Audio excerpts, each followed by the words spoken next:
자, 만약에 여러분이 평생을 모은 노후 자금이 정말 한순간에 사라져버린다면 어떨 것 같으세요? 그것도 내가 정말 굳게 믿었던 금융기관 때문이라면요. 이럴 때 과연 내 돈 되찾을 수 있을까요? 오늘 실제 있었던 사건을 가지고 한번 그 답을 찾아보겠습니다. 바로 이 말.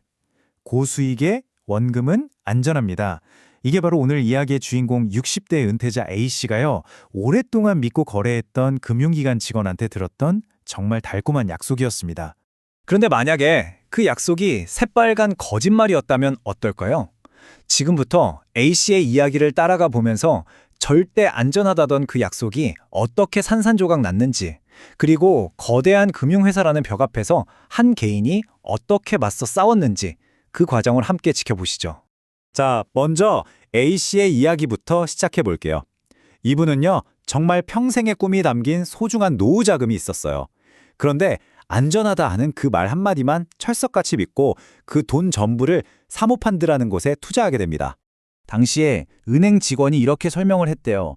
이건 입고 후 결제 방식이라서요.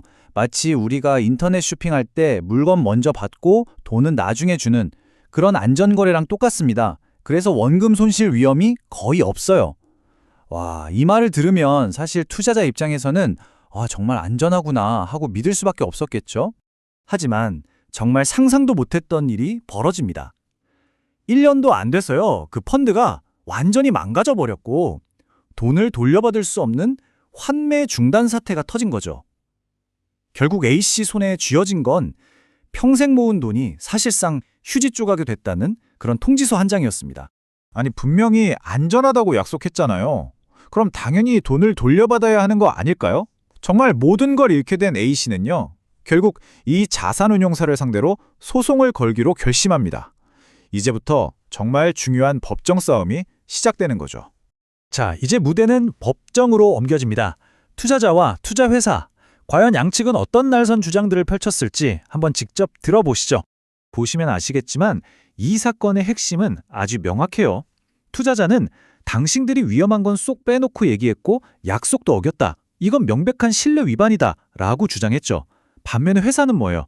아니, 원래 투자는 본인 책임이고 우리는 사업상 어쩔 수 없는 결정이었다. 이렇게 맞선 겁니다. 정말 팽팽하죠?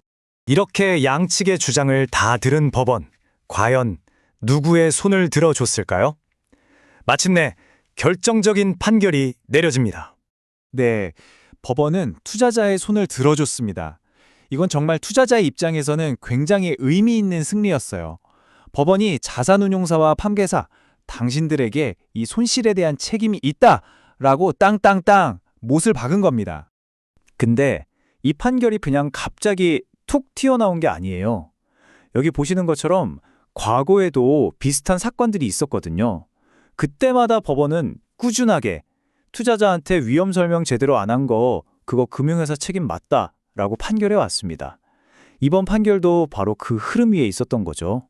자, 그럼 가장 중요한 거. 도대체 법원은 왜 이런 판결을 내렸을까요? 그 이유를 아는 게 정말 핵심입니다.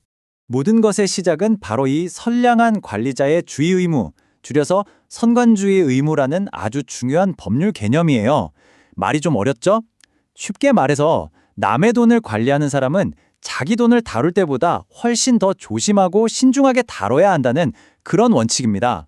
바로 이 지점에서 투자회사의 결정적인 실수가 드러나는 거예요. 고객 돈을 안전하게 지켜야 할 의무, 즉 선관주의 의무를 완전히 어겨버린 거죠. 아니, 물건을 보내주기도 전에 낯선 사람한테 덜컥 돈부터 보내는 거랑 뭐가 다릅니까? 법원은 바로 이 점을 절대로 용납하지 않았던 겁니다.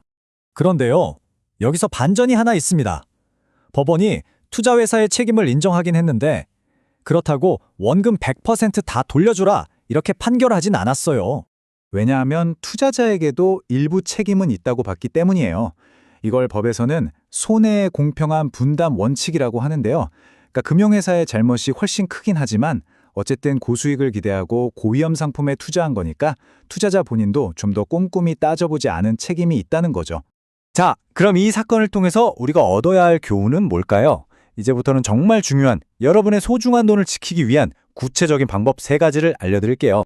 첫째, 계약서는 무조건 꼼꼼히 읽고 모든 서류를 보관하세요.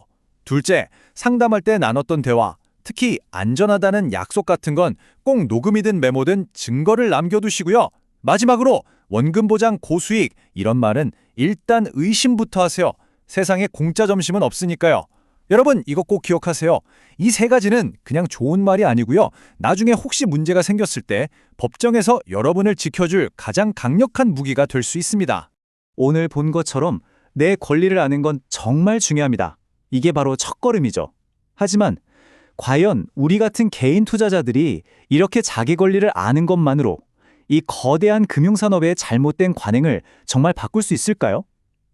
개인의 권리를 지키는 것을 넘어서 이 시스템 자체를 바꿀 수 있을지, 이건 우리 모두에게 남겨진 숙제가 아닐까 싶습니다.